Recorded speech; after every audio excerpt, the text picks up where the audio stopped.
Oscars month concludes with Clint Eastwood coming back to the Western in the 90s and taking home Oscar gold with Unforgiven. Stay with us. Get ready for the 3324 podcast, where lifelong friends Dean Legiro and Eric Kuber share their love of all things music and movies. Dean has directed short films and is a music trivia buff. And Eric, trained in audio engineering, brings his extensive knowledge of music and film to the conversation as they discuss, debate, and celebrate their favorite albums, films, and much more. Welcome, friends, to the 3324 podcast, the final episode in our month of Best Picture Oscar-winning films. Eric, we had some technical difficulties. If you listened to the last episode about The Departed, I crowed and cried to the heavens that we were closing out the month. Yeah. I just didn't feel like editing all of that out.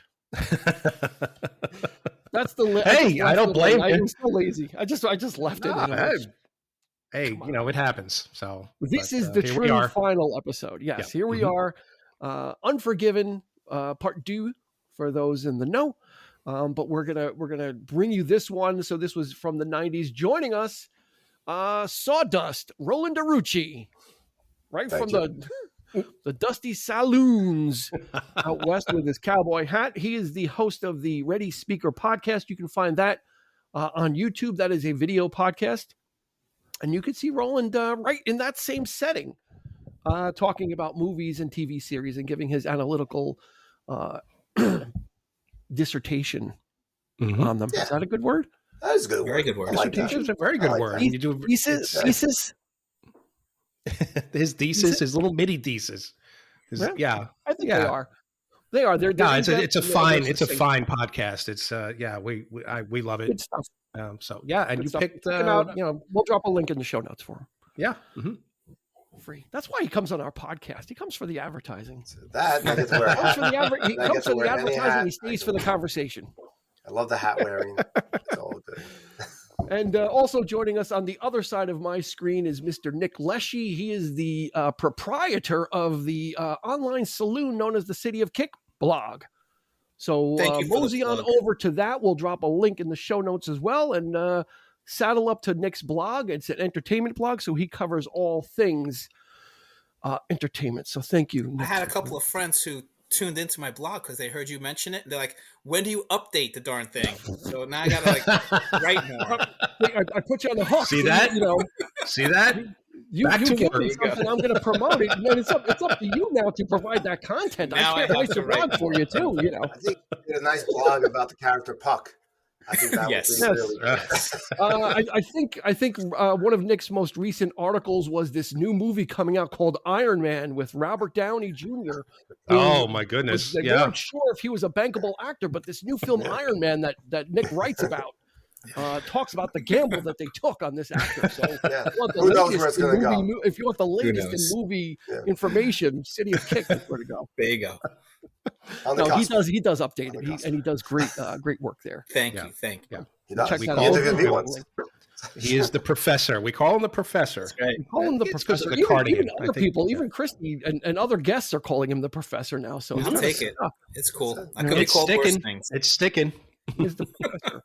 And of course, Eric and I are your congenial hosts of the 3324 podcast. So you can kind of belly up to the bar weekly for us every Thursday with new episodes that come out about music and movies. And they are only enhanced and made greater by our guests, which we always appreciate having them on. And it's always fun. So let's get into it. Let's talk about Unforgiven. Yeah. Stats always first. If this was Nick's thing, it would be, this is the syllabus. So the syllabus dictates that we do. The syllabus dictates that we always talk about stats first in this class. Yeah. So we're going to go for it. This was Unforgiven was released in August of 1992, written by David Webb Peoples, directed by Mr. Clint Eastwood, who is 6 feet 4 inches, by the way. Tall drink of water. And Gene Hackman is 6'2". $14.4 million budget, made $159 million. Box office, nice. Eastwood is known for working economically, so I don't know what he would do with a big budget anyway. He'd probably just, give the money back. Nominated for 9 Oscars, and it won 4. It won for Best Picture, which is why we're doing this show. Mm-hmm. Eastwood won for Best Director. took home Oscar Gold. Best Supporting Actor, Mr. Gene Hackman. Of course, God, really good in this. And then it won for editing. So, a well-deserved one, not the departed editing style of slapdash and whatever's left on the floor. This is tightly and nicely edited film. A way to end our 5-episode cycle of films. So, let's see. Roland, did you see this in the theater? I didn't. I didn't catch it in the theater. It was an after effect. Yeah, I actually did see this in the theater. I think it's one of the first movies I actually saw with my wife. Yeah, a long time ago. Yeah, a little date night when we were engaged. So I think it was one of the first movies we saw. And even then, it impressed me. It's just a different kind of telling of the cowboy story, and probably an evolution of the Man with No Name from the spaghetti westerns. And that's what hit me right away about how solid it was, and the storytelling, the colors used, the palette, everything, the setting. And I know economical. It doesn't feel economical. It feels like a really rich, big budget film. But and I know we've talked about this before, how he was as economic, a very strict budget, always on the deadline as a director. But this feels like there's so much effort into it. Maybe great planning, great story, great team. I don't know what it is, but the quality of it is really elevated above what you see westerns with a lot more money. They'll just throw it together, like you said. Yeah. Well, Eastwood as an actor is well versed in the genre too, so he kind of brings a lot of his knowledge, even from the days in the 50s when he was on the TV show Rawhide. So he's been as iconic as John Wayne was. He was the modern Western iconic hero. So, good point, Roland. That he was steeped in it enough that probably through osmosis, he was also able just to know what instinctually he wanted, what was right, and having a great screenplay. Nick, what about you? When did you come across Unforgiven? Yeah, I saw it in the theaters too. I hadn't met my wife yet, but I think she would have liked it because it's a Western. It's really cool. This was a script that had been floating around since the 70s, from what I heard. And then they presented it to Eastwood in the 80s, and he had done so many Westerns, but he felt he wasn't ready for it, from what I heard. He was waiting for the right time. So 92 was the right time. It really deconstructed those Western tropes, what people think of, the clear-cut black and white, good versus evil. And it's like, who are really the good guys and who are the bad guys? And,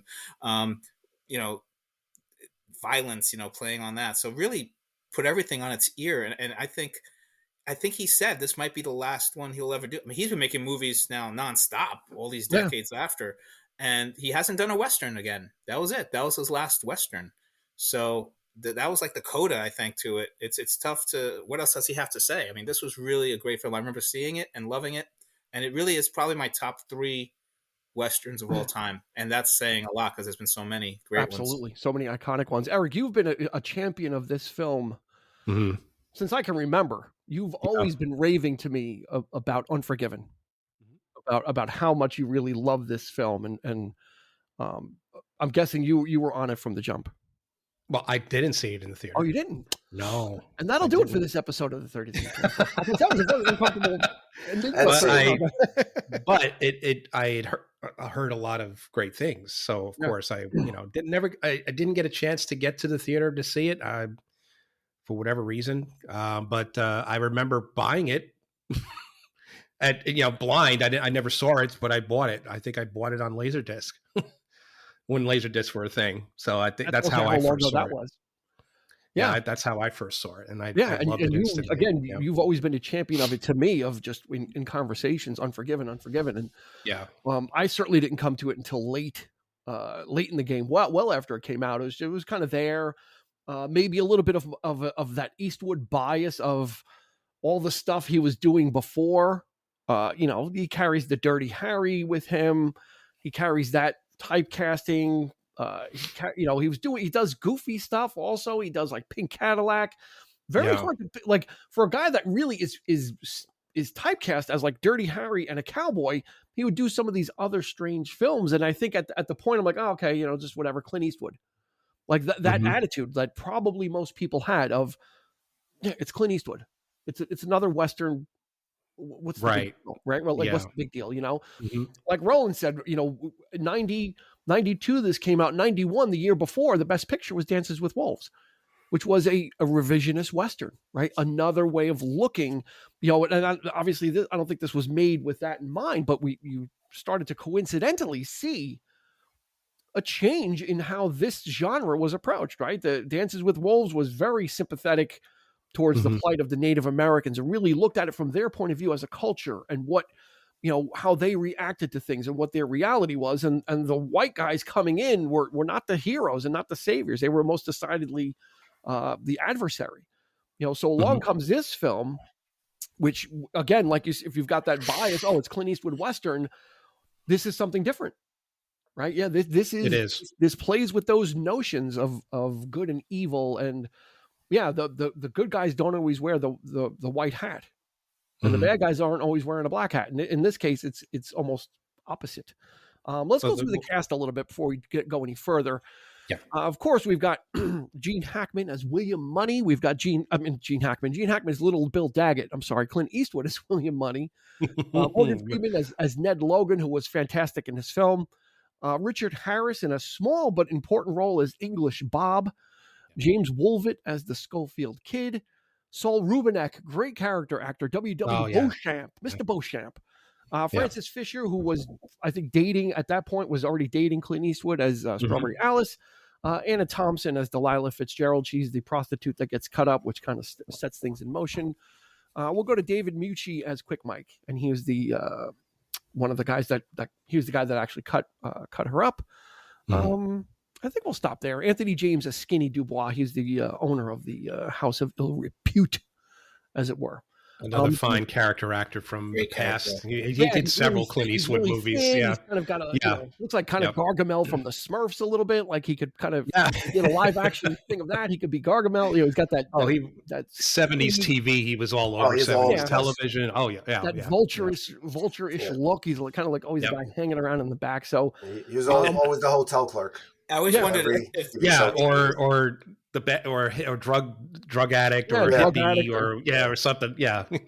I always wondered if the character Skinny was named for him in particular, or if they already had the character and they were like, okay, he could play Skinny. Well, there was another character called Fatty, and one of Little Bill's assistants was Fatty. Yeah. Well, Fatty, go with Mike and bring him back to the bar tea. So you fat man. They called it as they saw it, I suppose.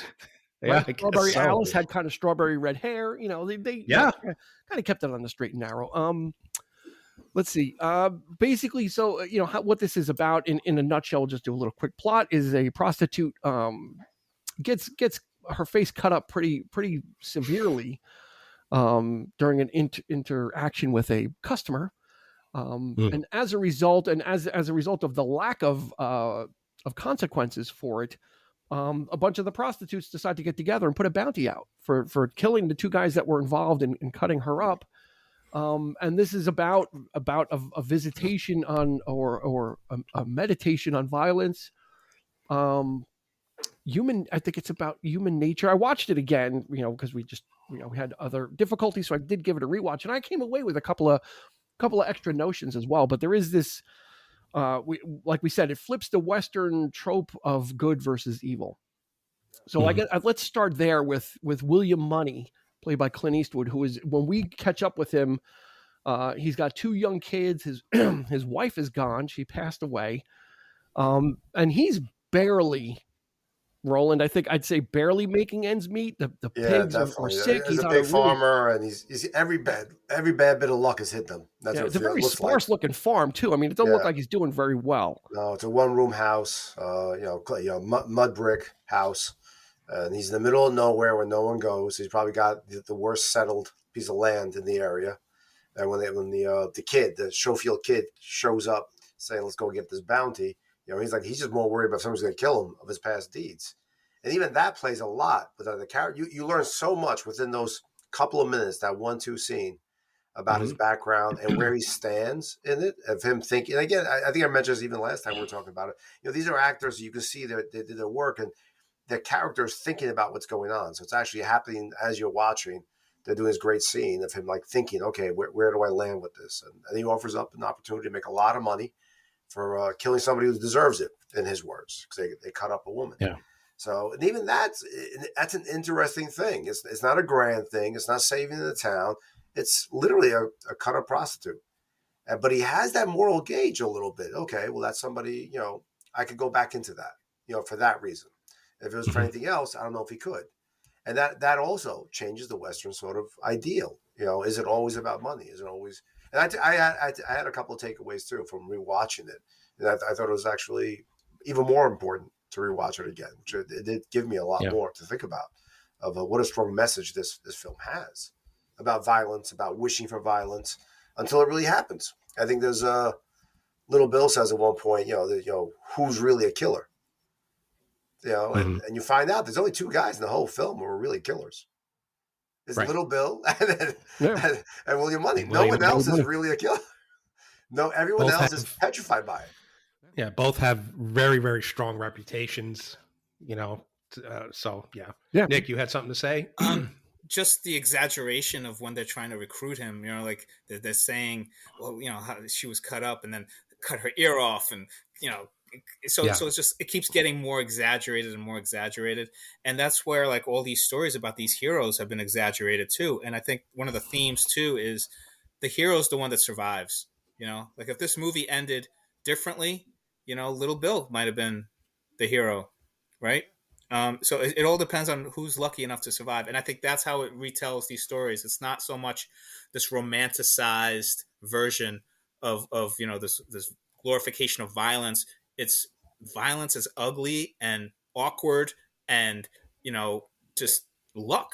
Well, sometimes, and these stories that are told, it's like you hear so many different versions of, what Little Bill did and what, Will Money did, and what is the truth? You don't know until it happens, And I think the moral thing, if I could just push that again too, is like the reason the prostitutes get so incensed is that they don't feel justice was done, right? Because this woman's been cut up and she's just a piece of property to them, and Little Bill doesn't really punish them. He's like, all right, we'll just get some horses. You got to pay a fine because, to pay for the money that, Skinny's lost now because the prostitutes. Well, first he was going to whip them, right? And then Skinny, the bar owner, produces a contract. And he's like, well, these women are actually like, I have a contract and kind of like property. And Little Bill's like, oh, like property? And he's like, yeah. So then it changed from punishment to reimbursement for your property. Right. It became that type of this is how we'll adjudicate this. We're not gonna punish them. They're gonna replace the value or the perceived value of the property, and that got them even more mad. Right? They're like, we're not, they're enraged. They lost all us with horses now. Exactly. They lost all power. Yeah. Right. Whatever they never had any to begin with, which back in those days is the way it was. But yeah, that really set them off, and that's why they do this. Yeah, and bounty. They conspire then to get all their money together. Just to go back on what Nick said about Schofield Kid, when he first meets William Money, he tells what happened to the prostitute, and then they go and get their friend Ned Logan, played by William's friend Ned Logan, played by Morgan Freeman. And when William Money relates it, he adds even more to the story. So to your point of it got even more like what happened to her got even worse, and it's kind of like that's how those things were like you said, there was no codifying information and there was no report that someone brought with them and said this is what happened.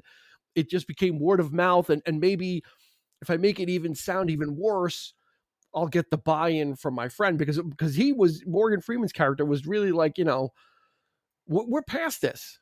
We're past our prime. This is crazy stuff. And even William Money, Clint Eastwood's character, seems to have been, quote unquote, found God, meaning he seems like my wife fixed me of my evil ways. I realize I'm a wicked man. Almost kind of beating himself up internally on a regular basis about, I used to drink, I used to curse, I did all these bad things. On this watching though, Nick, I'm not too sure I believe him. It's hard to tell who to believe, right? Because everybody has all these stories around them. Little Bill had stories about, they thought he was dead, because he was drunk and fell off a horse, right? And, British Bob has all these stories. Then you find out, because Little Bill was there, what really happened with that two gun guy, right? And even Will Money, all these things about him killing women and children. Then later you find out like he blew up a bridge or something like that, blew up something that killed women and children. So it's like, did he do it intentionally? We don't know. But that was definitely something that was weighing on him, and maybe that was part of it, meeting the woman that would become his wife, that turned him around. And the way that Beauchamp writes these stories just glorifies it. Even the beginning, the little crawl at the beginning that kind of talks about, introduces the stuff, and then at the very end, who knows what to believe? Did he really survive and go off to San Francisco to start? I have an interesting theory about that. I have an interesting theory I'll tell you guys afterwards about that end, which I think, because he talks about spectacles.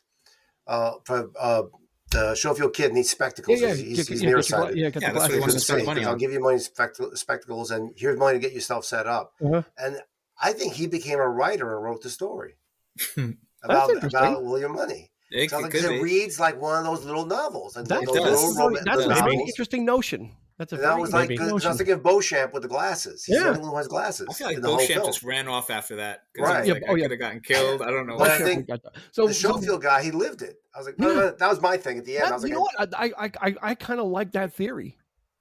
I really do. I think it's plausible. I think it there could be something to that. Again, me just thinking out loud. But it's a really and the interesting thing too for me when I was rewatching it again is that the people who had the most violent history besides English Bob, who just like killing people. That's what he seemed. He seemed more like a person who just like killing people. But Little Bill and William Money, they were trying to avoid violence at all costs, extreme violence. Little Bill kicks ass. He doesn't just shoot people. On this rewatch, Roland, I almost started to pick up that Gene Hackman's character almost had a little bit of a sadistic. But I think they tried to hold it back. They knew that. They knew they were evil. When especially in that first scene when after the prostitute was cut and the two guys are tied up, and Strawberry Alice, it really comes at him and is really like really approaching Little Bill and yelling at him in front of everybody, and he brings her to the bar. And he kind of like starts talking. Kind of there's a little bit of there's some menace there. And it seems definitely menace. But what does he say? He says, haven't we seen enough blood tonight? Yeah, but he doesn't want to hang him. That's just my perspective. It almost seems like he's trying to. I got the impression he was shielding his, much like William Money is hiding behind his wife and drinking. Most of the time he blames everything he did because he was drunk half the time.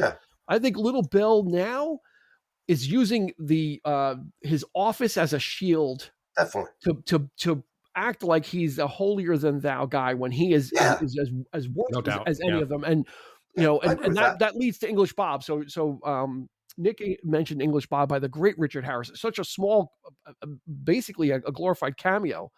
Comes into Big Whiskey, which is the town that Gene Hackman is the sheriff of, and where this incident happened. He's the first assassin to make his way there, and you from the beginning he's got a contempt for Americans, Eric, right? With the guy with the guy on the train with him.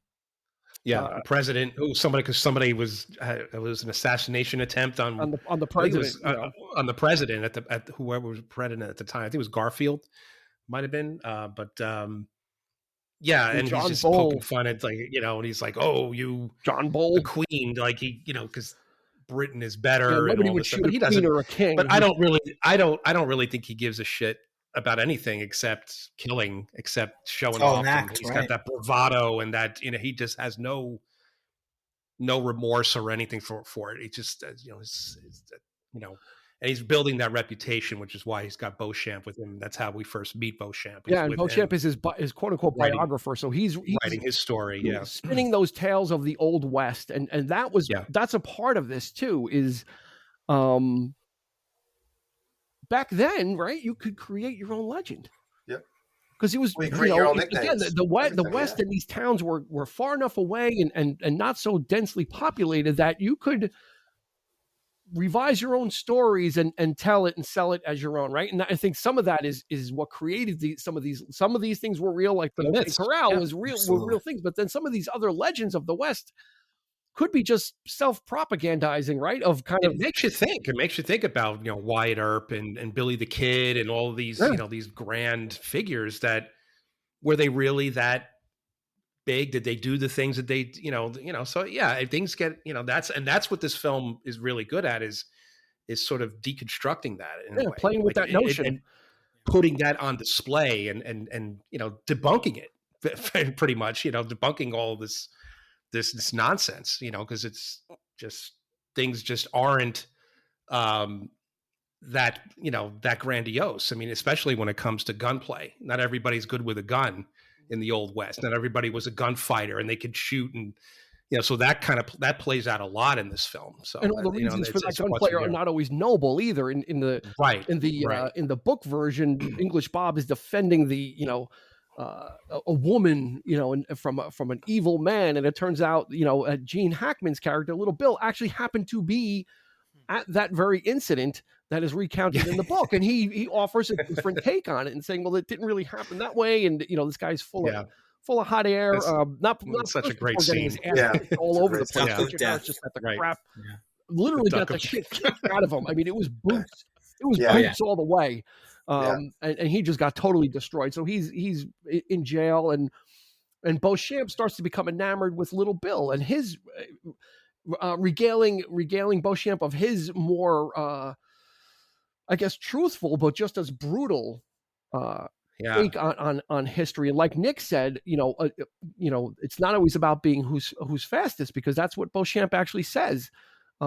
This guy that got killed, Two Gun Cochran, was supposedly a quicker draw, but that doesn't necessarily mean you're going to win a gunfight, because it is about luck. It's about misfires. It's about not aiming. There's so many different things that Little Bill kind of really understands the nature of, right? Almost like the way like Hannibal Lecter talks about killing it, like meaning he's very clinical about it. He understands the nuances of it and is able to break it down about taking your time and shooting and understanding. It's because he's got that reputation of working those hard towns. So I would imagine the sadistic nature of Little Bill. I mean, he was probably a lot worse before he became a lawn man. He was probably a lot like Clint Eastwood, actually. I would think. I think they're both.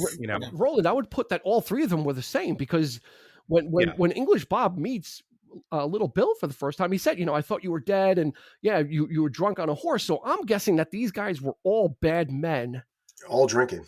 But Little Bill was able to take advantage, right, and parlay whatever he was into going into being a sheriff. So he was still a bad person, right? And that's a commentary on the West. If you think about it, that's even a commentary on the West, where a lot of sheriffs were just at one point on the other side of the law. So they went into entertainment. They were part of some sort of rodeo show, and some people just got lost as farmers. So that was a great way to show like three different paths a killer of that era could go.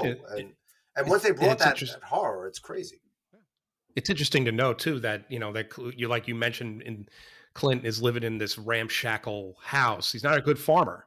He's not a very good farmer. Neither is Bill. He's trying to build a house. He's trying to settle down in this peaceful. He thinks this is his dream house. He's building this thing, and he's the worst carpenter in the world. He's a shitty carpenter. So it's kind of says something about who these men are, that they're just trying to. I think they're trying to put a mask on, in a sense, and trying to cover their past. Yeah, and frankly, the only character that had a past who rode with Clint was Morgan Freeman. He actually did move on. He did become a good farmer. Yeah. He was probably the only person in this film that actually succeeded in forgetting about that violent past. The point he didn't want to revisit it again. Yeah, he can't even pull that trigger at the end. He couldn't do it again. Yeah, he's like, what do we do? Yeah, what do we need to do this for? Because he didn't even care about the money aspect of it, and that's very interesting, Eric. Because there's the scene when English Bob arrives in town, and all the bullshit deputies are like in the having a conversation, and they're talking. Oh, what did Little Bill say? What did Little Bill say? Yeah, and the guy's like, you know what? what was he scared? He goes, well, he wasn't scared, but you can't make a right angle in that house for shit. He kept saying he's a horrible carpenter, right? Which to that point is Gene Hackman's character is trying to be something that he's not as well. He thinks he's this fancy man. He's going to build a house and sit out on his porch and smoke a pipe and watch the sun. And he's not. He's just as brutal, sadistic, and vindictive as the worst of them. Yeah. It's just that now he has a holier than thou attitude. Is that the people that he used to run with or probably be on the side of are now his adversaries. And so now he's got this kind of attitude of, well, we're not going to have that in here, and we're not going to allow that. And you guys are the worst of the worst and scum. And when he's narrating to Beauchamp, assassins are the worst type of people and people of low character. Yeah, like he's moral character. Yeah, he's on some moral high ground, and he's really not. He dispenses some of the most brutal beatings and punishment. I mean, he killed Ned, and he thinks he's doing the right thing. He honestly thinks that this is how he enforces the law. The gunplay, he likes it. I know, most certainly he loves it. I'm sure, but it's like, but I think right because he goes, but he definitely hides behind it, though. Yes, I think absolutely. And it's this, the whole thing with the enforcing of taking the guns away from strangers as they come into town. The whole issue of gun control too. That's a very contemporary, very common thing in the West that they're dealing with. Yeah, and the West. And again, it's like he has that power. He's got the I'm going to disarm you, but I can basically do whatever the hell I want if I want to. If I don't like you, you're done. Yeah. Once he's got the gun away, he beats them. just like you feel every kick, when he's beating up English Bob, man. I that scene is just so. I watched it again today, and I was just kind of like, oh my god, like I could just, I don't even know how they even filmed that scene, but man, you could, because he's a big guy, Gene Hackman, so you could just feel the power behind that. And when he's beating up Clint, the same thing. I mean, Clint, Will Money, he's trying so hard not to drink, and the bottle's right there, and he's getting sick from the weather, and they beat the crap out of him, So it's like, I just think it's he was getting sick and just and it's funny because we talked about creating your own legend and or that type of a thing where, William Money is trying to forget his own legend, right? Yeah. He doesn't want a part of that. He kind of disavows it and is really kind of modest, I think he does remember. I think he uses the excuse of I was drunk all the time to not remember. Yeah. Because when he does get sick, he starts to have visions of these people that he killed and things that he did. And I saw snakes and I saw this guy's head bashed in. And remember when I shot him and his teeth came out the back? So he remembers this stuff. Of course. I think he uses that as a crutch as a coping mechanism, Roland. What do you think? Because he always says, I was drunk, I was this and that. But then he also he does remember these things. No, I think he definitely uses that as his shield to not talk about it and not to inflame or inflate the instances. Unlike Little Bill, they're talking about very granular details, and he's a showman. Like Little Bill's a showman. He likes beating people up in front of other people, and he leans into his history, into his own myth. Whereas William Money, he's like, listen, I don't want to talk about the myth. I don't want to talk about what happened. Even the point where Schofield Kid's like, oh, this is what happened, and then Ned says, I remember you killed 3 guys, not 2 guys, because I don't really remember. Mm-hmm.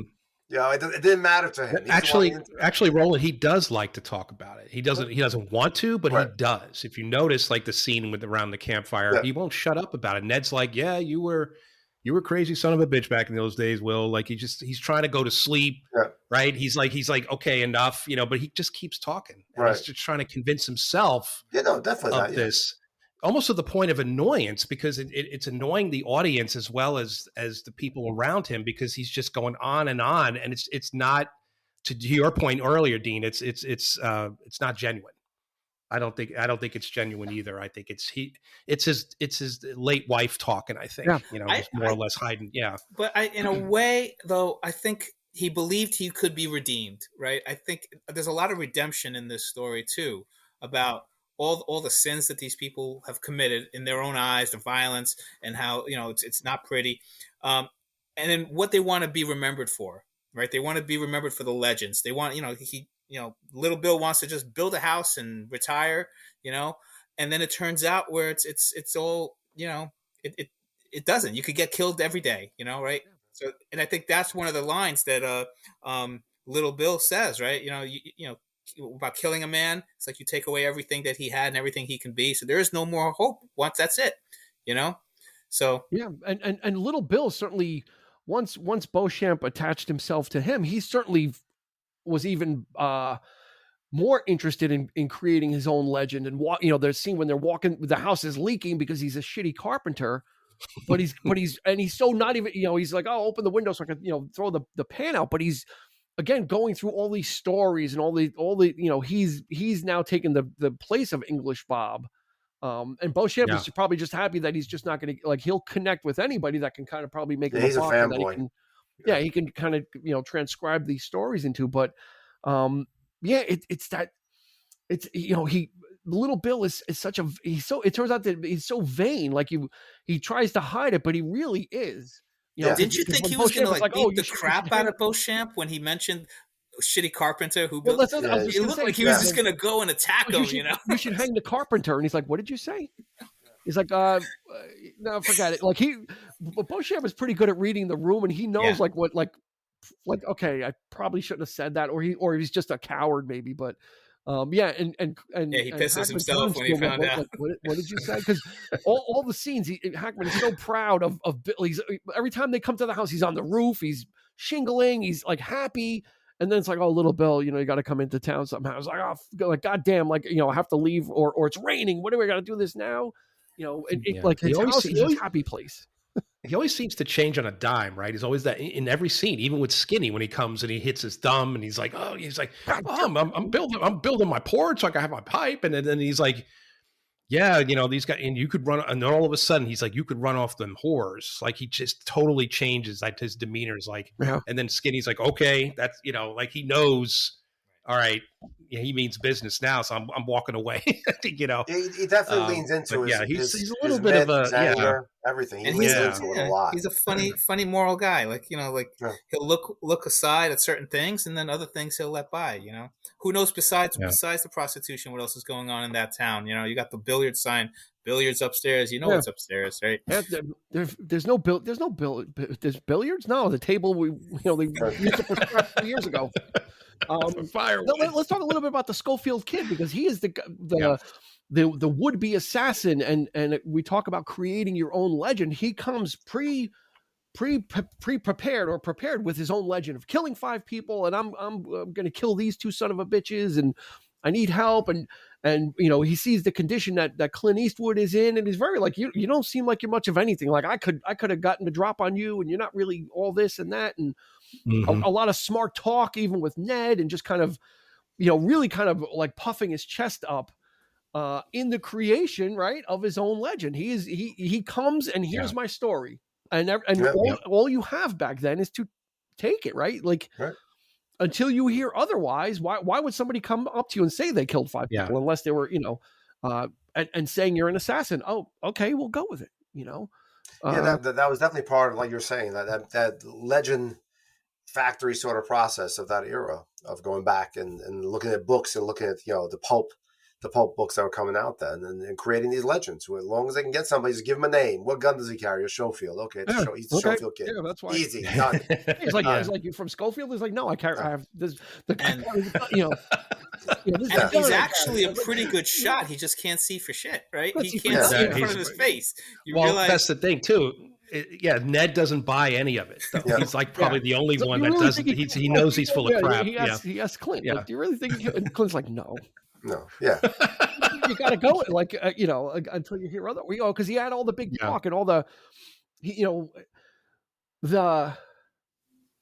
the pomp of English Bob, right? How English Bob was full of his own legend, and that whole, and had that air of hoity-toity, of how he was better than everybody. And Schofield Kid kind of had that a little bit, very short-tempered and doesn't have time to suffer fools. But he got a dose pretty quick when it came to them finding the first cowboy. And it comes time to kill him. Morgan Freeman's character, Ned, is the only one that's good with a rifle because Clint's character is gun only and Schofield Kid can't see. So they come across these guys in like a bluff in a valley area. And Ned takes the first shot and he hits the horse. And the horse falls that the guy they're supposed to kill, he falls and the guy's trapped under him. And it's an interesting scene because, the Schofield Kid is like, oh, did you get him? Did you shoot him? Did you kill him? Like he wants like update. What's going on? Did you kill him? Did you kill him? You had him, And Clint is like, you got, Ned, Clint Eastwood's character is like, you get it because he's starting to like kind of crawl away from the horse. And he's like, Ned, you gotta finish it before he gets undercover. And Roland, he can't do it. No, he can't do it. No. That's when he decides he's not the man. His face just drops. Yeah, it's a really powerful scene. I mean it's such a powerful scene because the guy Clint finally gets him with a shot to the belly, and they're just waiting for him to bleed out. And even when he's screaming, getting warned, slow death. This is the reality of violence. That's a big part of this story. Is you all wish everybody wishes about bravado and I want revenge, and they're raising their hands up. But when it comes home, it's very like unsettling to see it. It's easy to see it in print. It's easy to see it as someone tells a story.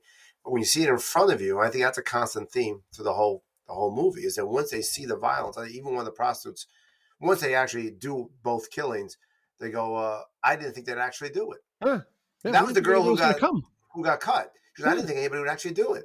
To them, it was like I didn't think we would do this. It became real, like all the violence, like that violence, and Morgan Freeman, Ned, was just like checked out, like he was even, because then Clint took over the rifle. He's like, Ned, how many shots are left? And he was still like in a daze, kind of like out of it. And he's like, Ned, how many shots are left? He's 2.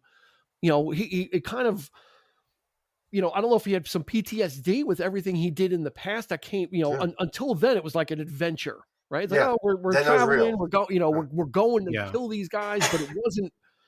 Then they happened upon them, and then it became real. Like I think Eric, like you said, like Ned became civilized. He became reformed. Like that was we did that when we were young and full of piss and all that kind of stuff and crazy, and he wasn't crazy anymore. He settled down. He had a wife, and just shooting the horse was enough for him, like that. He didn't make the horse fall on top of him. He didn't shoot the guy, and that was enough for him to be like, "What am I doing here?" Yeah, and then the reality sets in, and it speaks to the writing too, right there, because the Schofield Kid, because he can't see.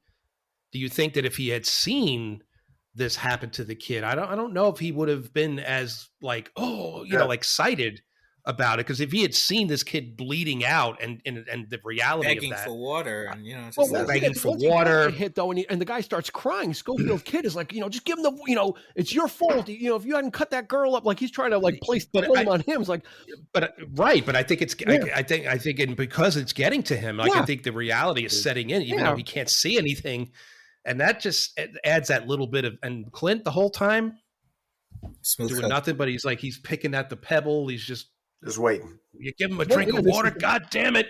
Yeah. Like he's we're not going to shoot you. We're not going to shoot you. I'm here for business. I'm taking care of business. This is it. It's very detached from it. Very kind of like And then when the kid kills the guy in the latrine, right? He's up close, so he saw it, and once he sees it, that's it. That's when he's like, I can't deal with. I can't believe what I did. He goes, "Oh, I caught it."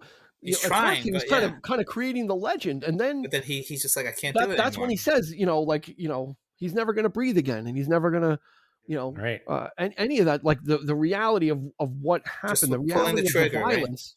Right? All because of a trigger, all because I pulled the trigger. It boils it down into that scene where it's him and Schofield, where Clint and Schofield Kid are by the tree.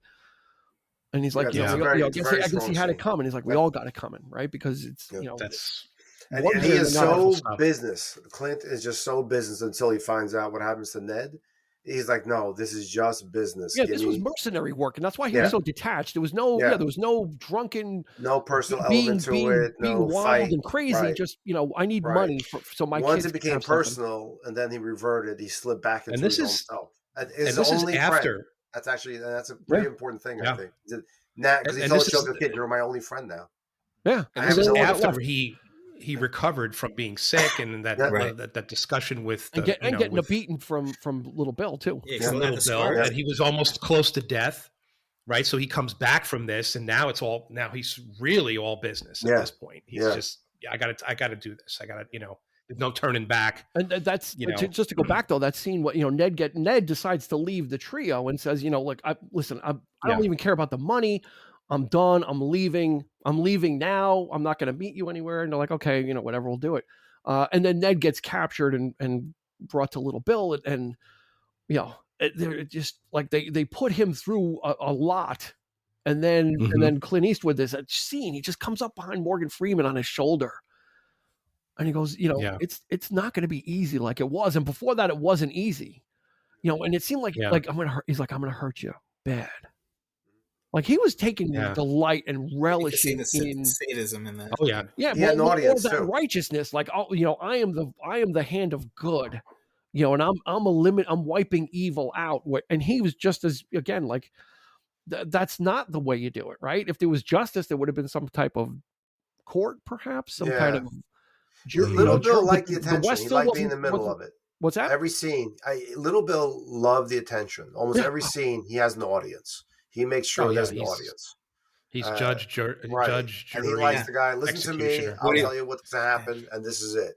And what did he say to British Bob when he left? He's like, if I see you, I'm just going to shoot you on sight. Just assume it's self-defense. I figure I'm just going to kill you. So that's it. Justifying cold-blooded murder, right? I just see you. I assume you're going to come kill me, so it's self-defense, right? That's a great scene when English Bob is in jail and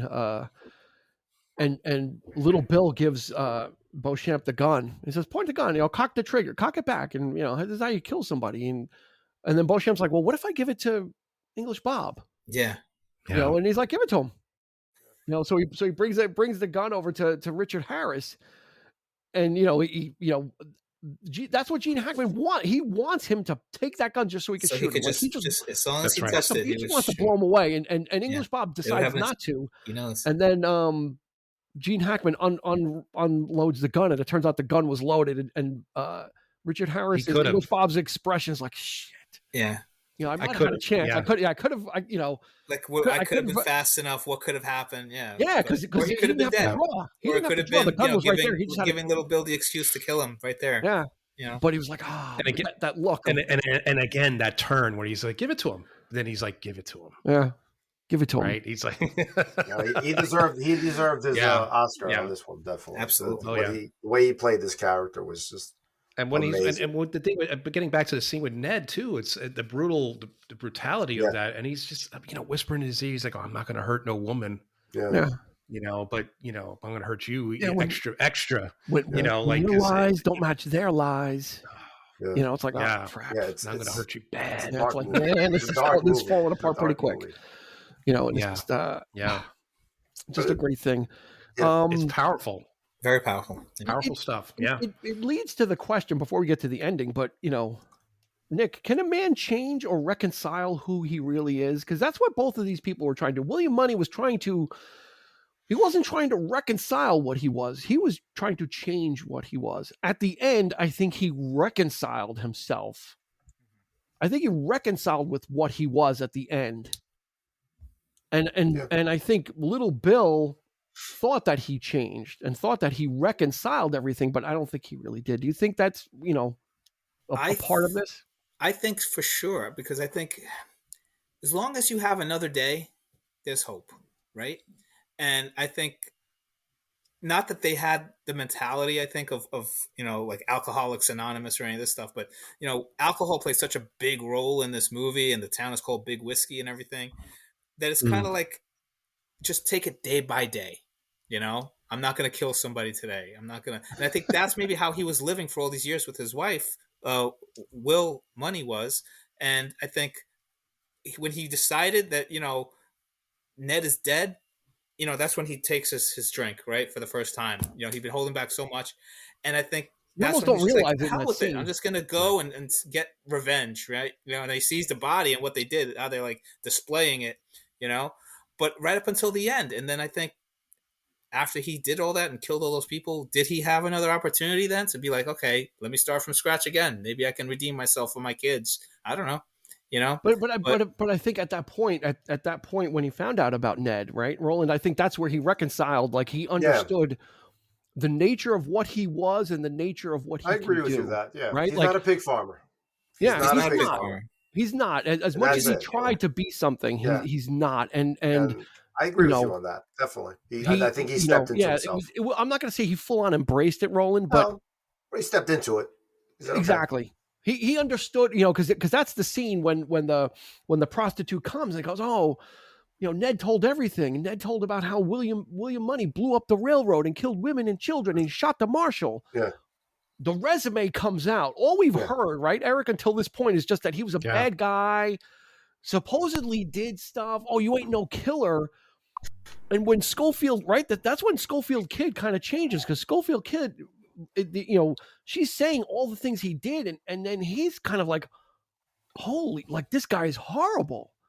Like once again, like he's not just a kid. Like it's not. This isn't fun stuff. Like he did some really awful stuff, and that's when he turns, right, Eric. He's like, I'm not like you.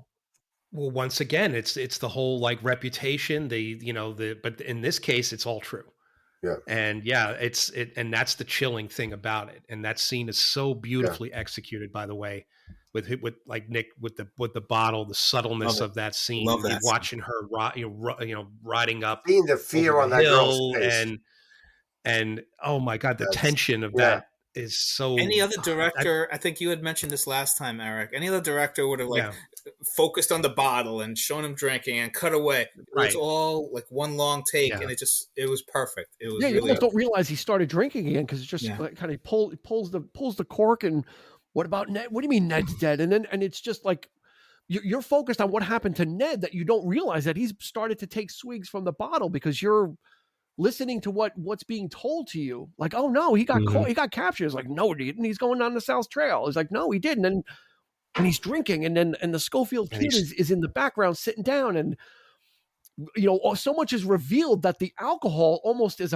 like that could, like you said, that could have been a big reveal, but because of the revealing of how awful William Money is actually took over the scene, that you almost didn't realize, like, oh shit, he's drinking, like he's been drinking. He's drinking nonstop then until he's a monster. Away, and he gets angry, and his face just. And what does he say to the prostitute when she's telling him the story, and she's hearing what Ned said? He's like, "And that didn't scare little Bill, did it?" It's like, well, maybe I'll give him something. Like, no, sir.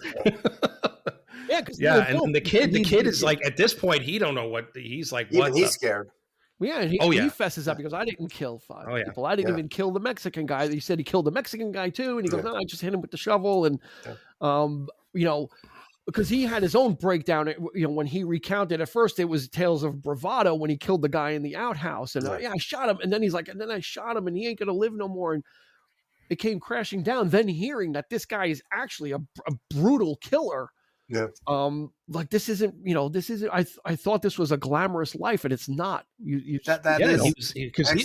Before he was calling him a broken down pig farmer. He's a wimp. He's like, aren't you sick of hearing him whine and stuff about this? And if he was such a badass, he probably would have. And that's the thing. If he was such a badass, he probably would have pushed back on the Schofield Kid, right? If he was really defend his reputation, but he's not that guy. He's the guy that's trying to walk away from it. And if you notice, the only person that did was Ned. Yeah, that's the only time you see Ned like he changes. And when the kid was like, so how many guys did you kill, Ned? He's like, what the hell's that to you? Yeah. He says it so like chillingly, like mind your effing business. It's not something you brag about. That's right. That's right. Oh man, they got so many people out to get them. Like you're probably looking over your shoulder your whole life. But I think also it's not something to be proud of. It's not a resume. Like that's the thing, is they did what they did. And they were lucky to walk away. Ned keeps saying that we were young and we were crazy and we're doing. It's like we did these things. This is not what we do. Almost like some wisdom of it's like.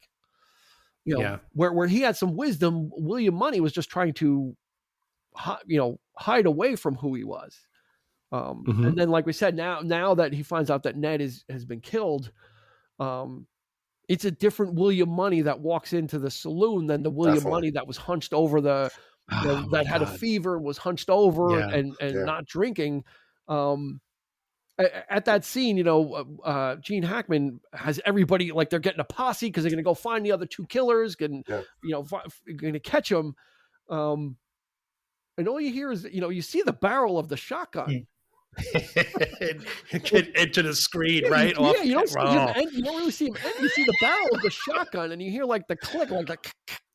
And he turns around, and just the image of Eastwood is just so like dark, and he doesn't look well. He doesn't look heroic. It wasn't like a hero shot. He's wet because he's raining out, and he's just got the shotgun there.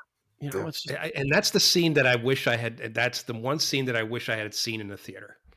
Is that the barrel of that gun entering the frame, and it's so such a strong scene. The thunder booming and the lightning, and it's what an entrance. Hackman's in the middle of saying, we're going to catch these skunks. He's got and they're all like laughing. He's like, we're going to come out. We're going to, the skunk just walked in and he's ready to be captured. And that's and Roland, the first one to get who owns this shithole, whatever it is. Yeah, Skinny got it. Man. I killed an unarmed man. Boom. Poor bastard. You just shot an unarmed man. Should have armed himself. Yeah. He's going to decorate his saloon with my friend. And that's the line, man. Every trailer, cuts it off. It just says he should have armed himself. But it's the rest of that line that shows him his motivation. And that's why he killed him. He's like, how dare he, Yeah, like all bets are off. He shouldn't have put my friend out on display. Like it's like a prop, tit for tat, Yeah. Again, people. I think that there is a message in this where people who are, really rah for the violence, but when it hits home, it's really ugly, and it's not safe, and not everybody gets out. Even though everyone in that saloon wants to go home to their families, right? Even the process when he comes out in the road in the street and says, I'll kill all of you if you don't bury Ned properly. Everyone has fear in their eyes. Absolutely. So they believe he'll be back. Well, it was the one guy though. He's like, shoot him. And the guy's like, I'm not. You do it. No way. Yeah.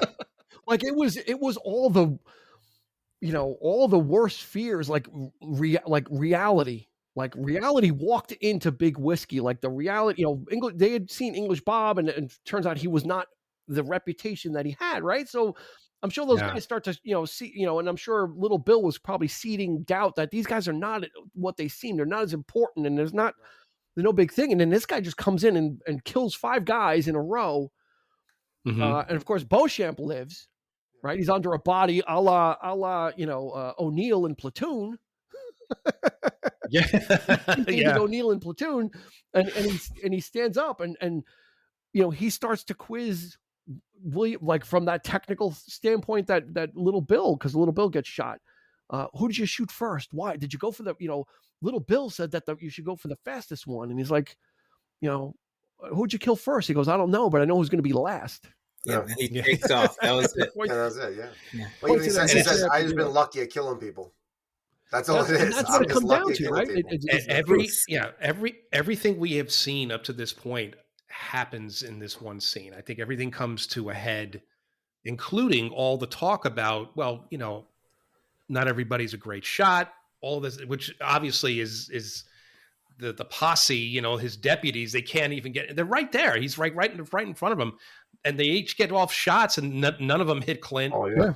They're so horrible at it. They're scared. They're just petrified of the situation. And Clint just takes care, boom, boom, boom. He's, Yeah, and you see when Clint fires his second shot at Little Bill with the shotgun, he's like, misfire.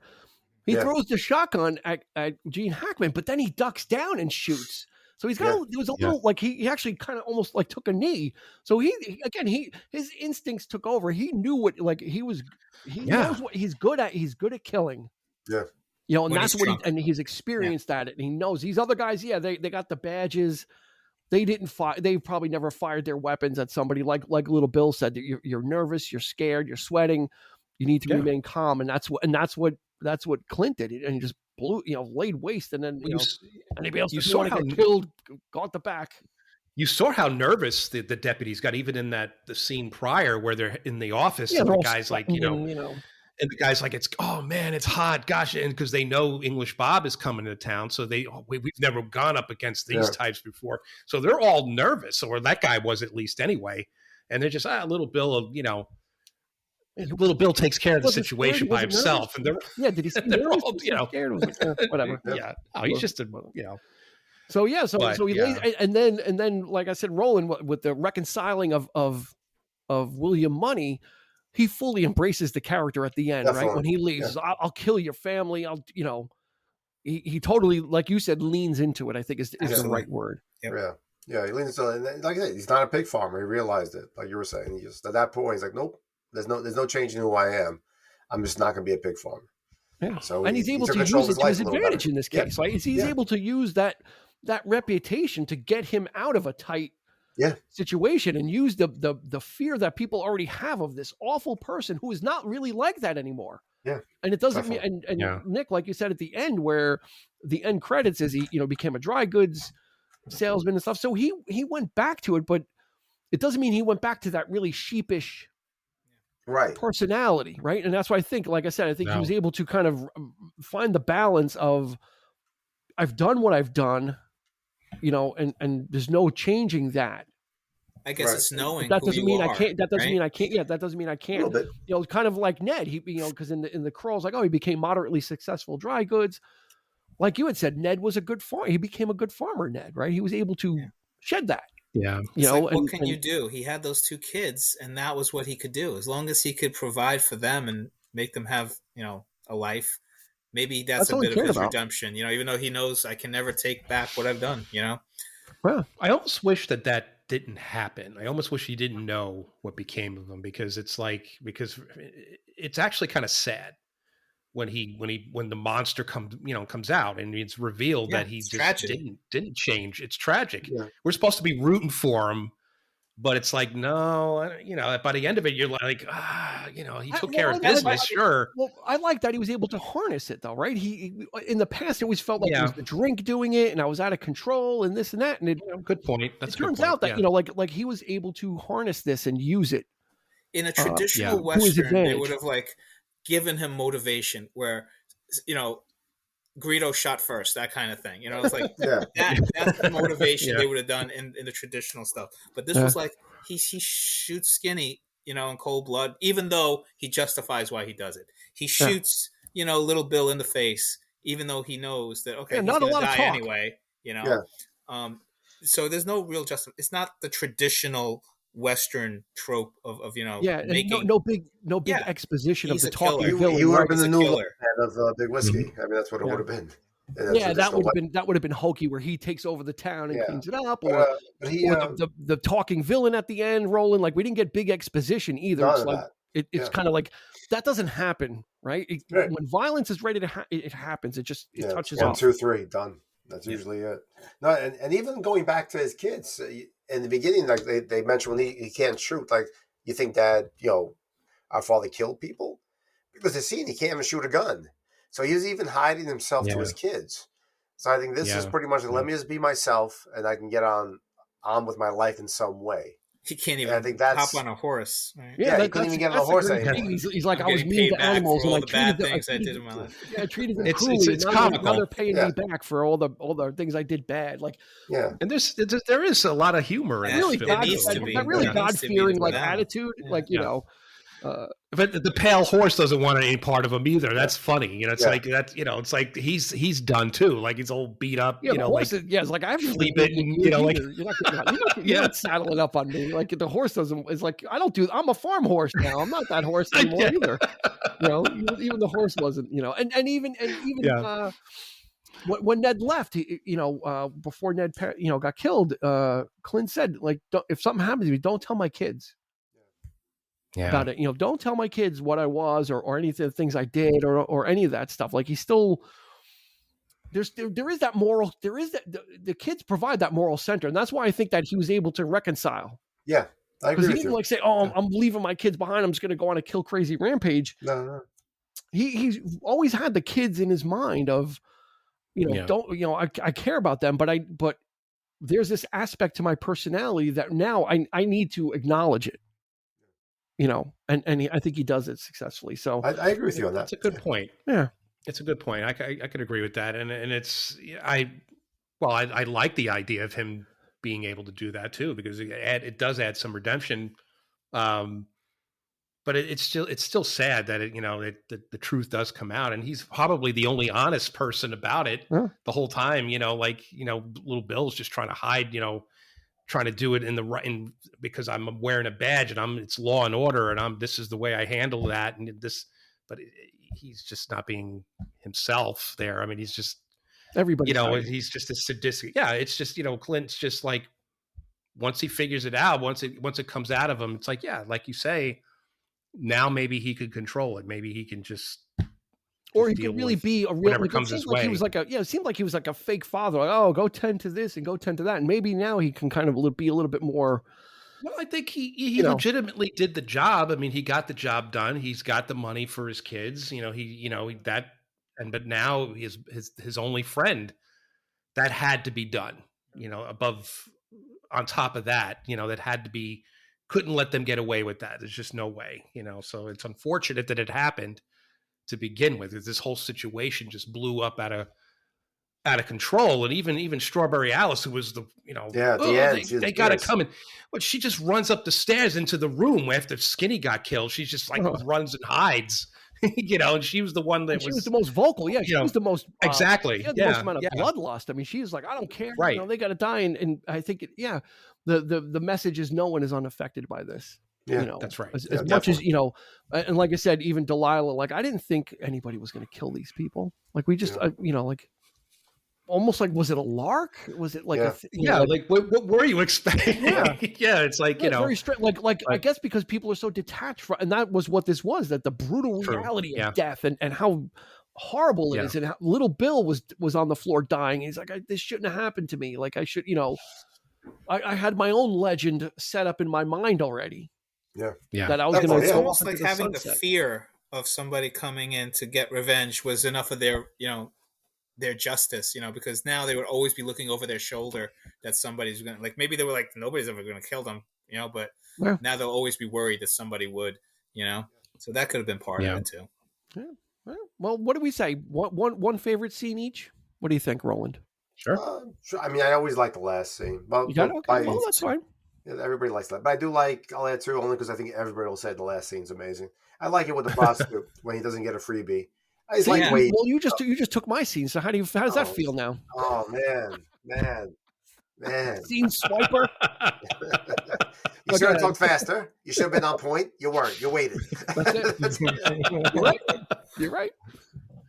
But yeah, those are my two probably. I mean, like I said, the last one, and when he opens up with that prostitute with Delilah, it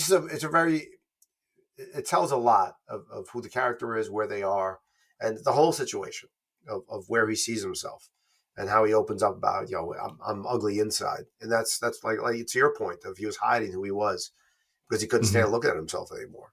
And that's really what to me, that's what it represented. Just a great scene. It's nice, slow. At first he was very awkward with her, right? Yeah. When he said, "Oh, I must look as bad as you," but he didn't mean it that way. But and then he said, then he said, "We both have scars." Yeah, was what it was at the end, and there's you don't really learn much about William Money from his own words, except for like I was drunk when I did this, but. This is the first time that he really, it's a great scene you picked because he kind of is sitting down and you get to see him in I don't want to say a vulnerable state, but a state where he's open to speaking to somebody, and maybe it's easier because it's somebody that he doesn't know, and he's kind of like, I can have a conversation with this. That was one of mine too. Nick, what do you got? Yeah, I mean, that was a beautiful scene, too. And he mentions his wife, right? And, somebody hearing it is like his wife's still alive. So that kind of just shows how she's still haunting him and, like, trying to make him be a good person, But my favorite scene, I guess, it's between that and just the final scene. From the moment he's walking in, it's raining, and he sees Ned and sees the sign there about this is what happens to assassins around here. And then everything just becomes mythic, like glamorized and glorified, just like in traditional Westerns and what someone Beauchamp. You can see the cutaways to Beauchamp, and his eyes are glistening. Every line that's being spoken is like, I can't write this any better. This is perfect, And then when he shoots Skinny, and he's like, should have armed himself if he was gonna decorate his saloon with my friend. That's just it just touches me. And then just brutal. It's just a brutal scene, beginning to end. Yeah, Eric. Yeah. I'm going to go with that as well. But I think I might have said it when we tried to do it the first time, was the scene where he shoots the first cowboy. I just love the way that played out. Like we talked about it. It was just the chill. It's so chilling, that scene, and there's no music. It takes a long time for this to happen. And it's just a very, it really gets to you. It makes you uncomfortable. It's like really unsettling, that scene. And just the way Clint plays it is just so, he's very matter of fact about it. And very matter of fact. And Ned's just sitting there like shell shocked. Yeah. He's just shell shocked. Yeah. He just completely melts down. And then the Schofield kid is just, what's going on? What's going on? And again, if he had seen what was happening, he might have changed his tune right then and there. 3 views on the same event. That's right. Literally. Like one guy's just like, matter, like this is business. One guy's like, I can't do this. Ned's wife, who doesn't speak any lines she gives him a look. look. But the look on her face when he's going away, it's like she knows he's not coming back. Or there's that real possibility. When she went up to his saddle and saw the gun, she saw the rifle. She goes, "This guy's no good." Yeah. When he first showed up, I think she knows who he is. When he first showed up, he's like, "What the hell are you doing here?" Yeah, because he says, "Hey, Sally," or whatever, and she doesn't say anything. Nothing. Because if you notice, like his wife is I'm going to imagine she's Native American as well, because on the tombstone it says Claudia's Feathers. Yeah, could be. So they might have known each other. Perhaps they were from the same tribe. The two of them, like they settled down with 2 women from a Indian tribe or whatever. Yeah, so I would imagine it's when he tells the kid kid shows up, he's like, if I'm not here in 2 weeks, go to Sally 2, whatever it is. Sally True Trees. I'll be back in a couple of weeks. Kill some chickens. Kill a chicken if you need to. Kill a hog if you have to. Oh, you mean one of the ones with fever, Dad? People separated. One of the contaminated chickens, Dad, that you can't take care of? That's what you're leaving us with? That's hilarious. Yeah. So all in all, a great job. We didn't really talk about Clint Eastwood's directing, but well paced. Again, he knows what he's at this point. He knew what he was doing. It was a well-earned Oscar for him. Again, it kind of transcended Eastwood. People started looking at him differently after this film, right? He became this kind of artiste, right? In quotes, he kind of was able to shed the Dirty Harry and the man with no name type of thing, and became this guy who became really, really focused in on directing, right? That became like his main, he did films, but he's so also prolific, directing stuff as powerful. That was just as good. And really was able to capitalize on that clout that he got from that Oscar, and just kind of parlay that into a great career. And he's at 92, he's still, I think he's got 2 projects in the can. I think they might be documentary style stuff, but he's still working. Working. Roland's looking it up. I'll look it up because I do that. But I saw you. I was like, he's looking it up. I think he's doing a Western, actually, even though we said he wasn't going to do a Western. That'll be interesting. If he is, he's probably not in it, I would imagine. It'll be tough to see what he comes up with, because he really said, he's like, I don't know what else I can say about Westerns. He lied to you. Okay, Nick, he lied to you. I know you guys have a personal conversation every day. Dare. And I'm telling you, he's lying to you. He talks to me on Tuesdays. I would be the first in line to see another Western. And he tells me what he's going to lie to you about. I don't know. So 92. I hope he's done with acting. He just needs to. I hope so too. Just be in the director's chair and give us some good. He could play a cameo. Cry Macho was a kind of a Western. That's a kind of. He was in that. Yeah, 2021. Yeah, it's kind of a modern Western. But doesn't he have 2? Isn't there 2 things coming out? I think it's a documentary or something, and he might be might be doing some narration for or something, I think. Oh, he's always doing some narration. He hasn't stopped, which is the good thing. Again, 92, God bless him. Exactly. Real quick, do you guys have another favorite that he's done, like director, that he's made? City Heat with Burt Reynolds. We saw that in the theater. Yeah, no. Well, I've always said I loved. You know what? I wanted to see another Philo Beto. I wanted to see another bare-fisted orangutan movie, like Every Which Way But Loose. Like I would love to see that. Yeah, he could have probably gotten away with that after this. Like he probably could have done a little kind of personal project if he wanted to, because he did corny stuff like Space Cowboys, and he still did that kind of stuff. He did Mystic River, and then revisit Philo Beto one more time, and Clyde the orangutan. I think that would have been. Jeffrey Lewis was probably still alive, so they could have gotten them together for some bare knuckles. That's what I'm saying. Unforgiven was such a great movie. If that was what he ended his career on, wow. But then the fact that he just kept making movies for a couple more decades. $1 Million Baby. I mean, I don't see anything else coming up for him. Nothing. I think that's it. No, all I see is 2021. That's it. He might be producing something, but there's nothing else coming up. I just read something. But it might not have hit IMDb yet. Unforgiven 2. The Revenge of... Reforgiven. Reforgiven. The Schofield kid comes back. That's it. With his spectacles. Now he sees. Now things are clear. Well, it would be interesting to see. A congressman who's going to be assassinated, and William Money has to come and protect him. Kind of like kind of like in the line of fire. Yeah. Yes. Yeah, that was a good one too. And he's like, "What you doing back here? That's it. Why are you hunting me down?" That would be great. There we go. Yeah, that's it. No, he's not doing much. All right. Well, that's going to do it for since we've got nothing else. We've brought him up to his career at 92 years old. I think we've done a good job, fellas. So thank you so much for joining us on this episode. As always, Nick, thank you so much. You can find him at the City of Kick blog. We'll drop a link in the show notes, so you can click on that. And I will write some posts, I promise. Yeah, always a pleasure, Professor. Always a pleasure. Now that we've guilted him into creating content, he's going to do it for you. Pushed him in. Thank you. And of course, Mr. Roland Spurs Uruci. You can find him on the Ready Speaker Pod. Look at it. He's got the hat right now. He looks like a cowboy. He's like, partner. The way he's like, that's it right there. That's it. That's going to be the screenshot for our thumbnail. There you go. Give you the screenshot. Thank you. You can find him at the Ready Speaker Podcast on YouTube. So go ahead and check that out. We'll drop a link as well. You can subscribe to that. Doesn't cost you anything, and you'll get a little notification when he's got new episodes. A lot more prolific. He's got a couple of things per week coming out. So he's Tuesdays and Thursdays. So he's even got a schedule. Yep, every Tuesday and Thursday. Nice. Yeah. Rocking and rolling. So absolutely check that out. And after you're done on Thursday checking out Roland, you can check out our new episodes that drop every Thursday as well. So, and hit us up on social media, Instagram and Facebook at 3324. You know all that stuff. We're going to let you go. If you're on YouTube, subscribe. It's down there.